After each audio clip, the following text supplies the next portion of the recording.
శివుడు అనుగ్రహించాడా అలా ఇలా ఉండదు. అందుకే మీరు ఎప్పుడైనా ఎక్కడైనా చూడండి, మిగిలిన దేవతల యొక్క అనుగ్రహం వేరు, శివానుగ్రహం ఒక్కటి వేరు. ఆయనది మామూలుగా ఉండదు.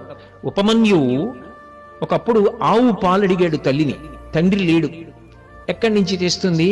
పిల్లలందరూ ఆడుకునే వాళ్ళు ఏడిపించారు, తండ్రి లేని వాడివి నువ్వు ఆవు పాలు ఎక్కడ తాగుతావు. తల్లి వాడి బాధ చూడలేక బియ్యపు పిండి నీళ్లలో కలిపి ఇచ్చింది.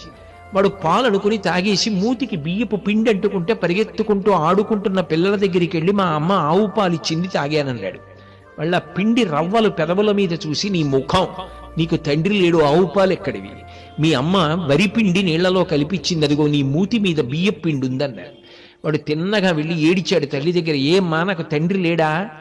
నాకు ఇచ్చేవాడు లేడా ఆవు పాలు అని అడిగాడు. నీకు తండ్రి లేడని ఎవడు చెప్పాడు? సమస్త లోకములకు తండ్రి శివుడు.